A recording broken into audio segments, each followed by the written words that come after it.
शालिनी अपने बेगुनाह होने की पुकार लगाते हुए कहती है, इसे मैंने नहीं मारा बाबा। रज्जन तुरंत पूछता है, तो फिर किसने मारा है? शालिनी एक लंबी आह भरते हुए जवाब देती है, इसे उसने मारा है बाबा। जैसे ही शालिनी ये बात बोलती है, रज्जन घबरा सा जाता है। रज्जन अपनी आंखें बड़ी करते हुए हैरानी के साथ कहता है, क्या कहा? उसने? शालिनी रज्जन की बात में हामी भरते हुए कहती है, हाँ बाबा, उसने। कुछ पल के लिए माहौल में खामोशी छा जाती है। शालिनी अपने अतीत को याद करते हुए यामिनी की आवाज में कहती है, जिसने मुझे मारा, उसे पता था कि यक्षिणी एक डायन है और इसी का फायदा उसने उठाया। डायन की शक्तियां उसकी चोटी में होती हैं, इसलिए उसने सबसे पहले मेरी चोटी काटी, जिस कारण मैं कमजोर पड़ गई और उसे कुछ कर नहीं पाई। उसके बाद उसने मुझ पर क्रकंड से वार किया। जैसे ही शालिनी ये बात बोलती है, रज्जन हैरान होते हुए कहता है, क्या कहा? क्रकंड हथियार? शालिनी हामी भरती है, हाँ बाबा, क्रकंड, वही हथियार जिसकी मदद से यक्षिणी को मारा जा सकता है। उसने मेरे पेट में वो हथियार घोंप दिया। उसने मेरे प्राण तो हर लिए, पर शायद किस्मत को कुछ और ही मंजूर था। जिस अभिशाप को मैं जिंदगी भर कोसती रही, उसी अभिशाप ने मुझे एक नई जिंदगी दी। रज्जन शालिनी को बीच में टोकते हुए असमंजस में पड़ते हुए कहता है, अभिशाप ने तुम्हें एक नई जिंदगी दी? मैं कुछ समझा नहीं बेटी, तुम कहना क्या चाहती हो? शालिनी रज्जन को समझाते हुए कहती है, बाबा, आपको तो पता ही है मुझे यानी यक्षिणी को क्या अभिशाप मिला है। मेरे शरीर ने तो मेरा साथ छोड़ दिया, पर मेरी आत्मा ने मेरा साथ नहीं छोड़ा। अभिशाप के कारण मेरी आत्मा इसी लोक में भटकने लग गई। मुझे मुक्ति नहीं मिली। रज्जन चुप रहता है, गौर से शालिनी की बातें सुनता रहता है। शालिनी आगे कहती है, आत्मा बनने के बाद भी मैं ग्रेवयार्ड कोठी में प्रवेश नहीं कर पा रही थी, और इसकी वजह आप अच्छे से जानते हैं। रज्जन फिर चुप रहता है। शालिनी दर्द के साथ कहती है, मैं ग्रेवयार्ड कोठी के आसपास ही भटक रही थी, तड़प रही थी किसी के शरीर में प्रवेश करने के लिए, पर मैं किसी के शरीर में भी प्रवेश नहीं कर पा रही थी। मैं तभी किसी के शरीर में प्रवेश कर सकती थी जब वो मर चुका हो।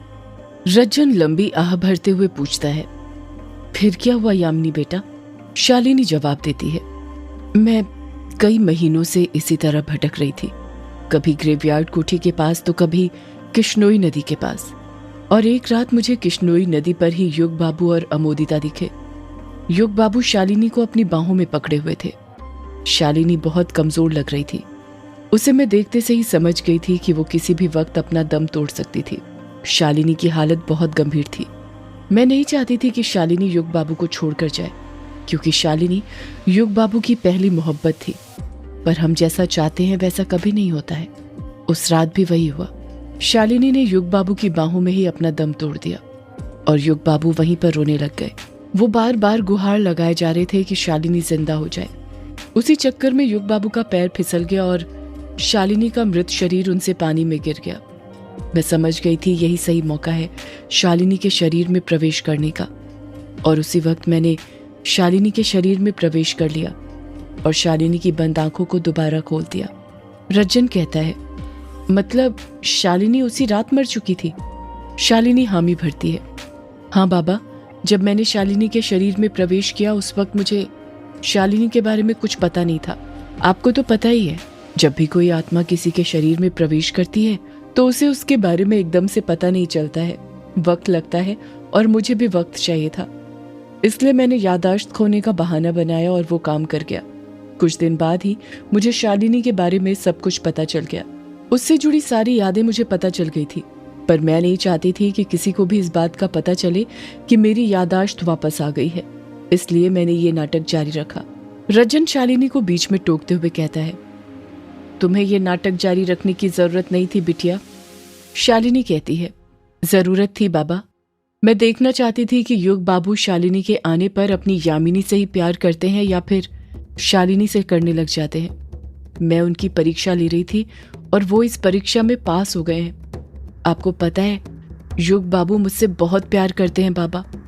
आज भी वो हर पल मेरे ख्यालों में खोए रहते हैं, मेरी यादों में आज भी तड़पते हैं। मैंने कितनी साजिशें रची उनके सामने कि वो शालिनी को अपना लें, पर उनके दिल से मैं अपना नाम नहीं मिटा पाई। उनके दिल में आज भी मैं बसती हूँ बाबा। रज्जन कुछ गुस्से से कहता है, तू भूल रही है तू कौन है। तू एक यक्षिणी है और यक्षिणी के लिए ये सब करना ठीक नहीं। शालिनी अपनी बात पर जोर देते हुए कहती है, मुझे पता है बाबा मैं एक यक्षिणी हूँ, पर उससे भी पहले मैं एक स्त्री हूँ और प्यार करना हर स्त्री का धर्म है। प्यार वो चीज है जो कोई नहीं करना चाहता, पर बस हो जाता है। कोई उससे अछूता नहीं है, आप भी नहीं। आपको भी तो प्यार हुआ था ना, और आपने भी उस प्यार के लिए सारी सीमाएं लांघ दी थी। क्या आप भूल गए? रज्जन शालिनी से अपनी नजरें चुराने लग जाता है और बात को पलटते हुए कहता है, इस प्यार के चक्कर में तुम अपने मकसद से मत भटक जाना। तुम्हें पता है ना तुम्हारा क्या मकसद है? शालिनी अपना मकसद याद करते हुए कहती है, मैं अपना मकसद कभी नहीं भूल सकती बाबा। मैंने जब ग्रेवयार्ड कोठी में प्रवेश किया था, उसी दिन से मैं अपने मकसद में लग गई थी, पर मैं अभी तक अपने मकसद तक नहीं पहुंच पाई हूँ। पर आप चिंता मत कीजिए, मैं बहुत जल्दी अपने मकसद में कामयाब हो जाऊंगी। रज्जन नम आंखों के साथ कहता है, मुझे तुम पर पूरा विश्वास है मेरी बच्ची। तुम्हारे मकसद में कामयाब होने के बाद ही तो मैं अपने श्राप से मुक्त हो पाऊंगा। शालिनी चुप रहती है, पलटकर कुछ नहीं कहती है। रज्जन कहता है, बेटी मैं तुम्हें तुम्हारे असली रूप में देखना चाहता हूँ। शालिनी जवाब देती है, उसके लिए मुझे मेरा शरीर चाहिए बाबा, तभी मैं वापस से अपने शरीर में प्रवेश करके अपने असली रूप में आ सकती हूँ, और मुझे नहीं पता कि मेरा शरीर कहाँ पर है। रज्जन हैरानी के साथ कहता है, क्या? शालिनी हामी भरती है, हाँ बाबा। रज्जन गुस्से के साथ कहता है, तो इस युग से पूछती क्यों नहीं कि तुझे मारने के बाद इसने तेरे शरीर को कहाँ दफनाया?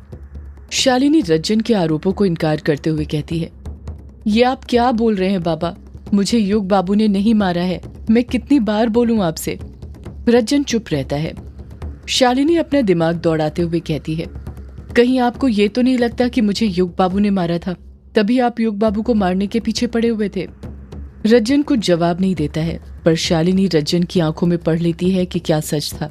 शालिनी ना में अपना सिर हिलाते हुए कहती है, नहीं बाबा, मुझे युग बाबू ने नहीं मारा। रज्जन तुरंत पूछता है, तो फिर किसने मारा है? तू ही बता दे। शालिनी जवाब देती है, मुझे नहीं पता बाबा।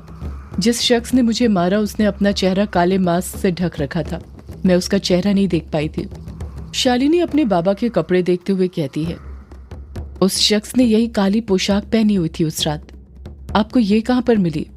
रज्जन जवाब देता है, मुझे ये पोशाक काला झाड़ी जंगल में पड़ी मिली थी। अपने आप को छुपाने के लिए मुझे यही ठीक लगी, इसलिए मैंने इसे पहन लिया, पर मुझे नहीं पता था ये पोशाक उस कातिल की है जिसने मेरी यामिनी बेटी को मारा है। अगर पता होता तो मैं इसे कभी नहीं पहनता। शालिनी कुछ सोचते हुए जवाब देती है, शायद मुझे मारने के बाद उस शख्स ने वो पोशाक काला झाड़ी जंगल में ही फेंक दी होगी। रज्जन रुद्धे स्वर में कहता है, उस रात जब तू युग को अपना शिकार बनाने गई थी और वापस नहीं आई तो मैं समझ गया था जरूर कुछ गड़बड़ हुई है। यही देखने में घाट पर आया था, पर तू मुझे कहीं नहीं दिखी। मैंने तुझे कई बार पुकारा पर तेरा कोई जवाब नहीं आया। मुझे लगा युग को तेरी सच्चाई पहले ही पता चल गई होगी और उसने तुझे मार दिया होगा, क्योंकि युग ही है जो तुझे मार सकता था। इतना कहकर रज्जन एक गहरी सांस लेता है, फिर आगे कहता है, तेरे गुजर जाने के बाद मैंने ये गांव छोड़ने का फैसला कर लिया, क्योंकि मुझे मेरी मुक्ति का समाधान चाहिए था। उसी मुक्ति के समाधान के लिए मैं कंचनजंगा के पहाड़ों पर पहुंच गया और वहां पर बैठकर यक्षिणी साधना करने लग गया, दूसरी यक्षिणी को बुलाने के लिए, ताकि वो मुझे मेरे श्राप से मुक्ति दिला सके। पर मैं भूल गया था कि यक्ष कभी यक्षिणी को नहीं बुला सकता, उसे तो सिर्फ भक्षानर और कोई इंसान ही बुला सकता है। इतना कहकर रज्जन चुप हो जाता है। शालिनी पूछती है, फिर बाबा? रज्जन जवाब देता है, फिर मैं वापस यहाँ पर आ गया और मैंने सोच लिया था मैं तेरी मौत का बदला लेकर रहूंगा, युग को मारकर। और आते से ही मैंने युग को मारने की साजिश शुरू कर दी। इसी बीच मुझे काला झाड़ी जंगल में ये पोशाक मिली और अपना चेहरा छुपाने का मुझे इससे अच्छा कोई रास्ता नहीं दिखा। मैं युग पर नजर रखे हुए था और मौका ढूंढ रहा था उसे अकेले पाने का, पर वो कभी अकेला रहता ही नहीं था। उसके दोस्त हमेशा उसके पास मंडराते रहते थे। और फिर मैंने सोच लिया था चाहे युग के दोस्त उसके पास रहे या ना रहे, मैं उसे मार कर रहूंगा किसी भी कीमत पर। रज्जन एक लंबी आह भरते हुए कहता है, उस रात मैं युग को मारने ग्रेवयार्ड कोठी आ रहा था और दरवाजे के बाहर से ही मुझे कोठी के अंदर अघोरी रज्जन ने इतना कहा ही था कि तभी युग को होश आने लग जाता है और वो बड़बड़ाता है, शालिनी, शालिनी चले जाओ यहाँ से, वरना ये तुम्हें भी मार देगा। चले जाओ यहाँ से, कि तुम्हें मार देगा, शालिनी जाओ। इतना कहकर युग अपने आप ही फिर से बेहोश हो जाता है। रज्जन फिर आगे कहता है, मैं ग्रेवयार्ड कोठी से भागने लग गया और बीच रास्ते में ही मुझे युग और उसके दोस्त दिखाई दिए। युग मेरा पीछा कर रहा था। मैं समझ गया था यही सही मौका है उसे मारने का। मैंने उसी वक्त उस पर हमला किया, पर तभी वहां पर उसके दोस्त आ गए और वहां से मैं भाग गया। वहां पर किसी ने जहरीला धुआं कर दिया था, वरना युग तो उसी वक्त मारा जाता मेरे हाथों। शालिनी रज्जन को बीच में टोकते हुए कहती है, वो धुआं मैंने किया था बाबा। जब युग बाबू ने आपको देखा था उसी वक्त मेरी नजर भी आप पर पड़ गई थी और आपके भागने के अंदाज से ही समझ गई थी कि ये मेरे बाबा हैं जिन्होंने मुझे भागना सिखाया था। आमतौर पर इंसान भागने के लिए पहले राइट पैर आगे बढ़ाता है, पर आप हमेशा लेफ्ट पैर आगे बढ़ाते हैं। धुआं करके मैं वापस आकर वहीं पर खड़ी हो गई थी ताकि किसी को मुझ पर शक ना हो। शालिनी कुछ सोचते हुए कहती है, कहीं कल रात आपने ही युग बाबू की फसल में आग तो नहीं लगाई थी उनसे बदला लेने के लिए? रज्जन ना में अपना सिर हिलाते हुए कहता है, नहीं नहीं, मुझे युग से बदला लेना था, प्रकृति से नहीं। तुझे पता है हम यक्ष यक्षिणियों का धर्म होता है कि चाहे कुछ भी हो जाए हम प्रकृति को नुकसान नहीं पहुंचा सकते। हम प्रकृति के रक्षक हैं, ना कि भक्षक। और बांस के पेड़ भी प्रकृति का एक हिस्सा है।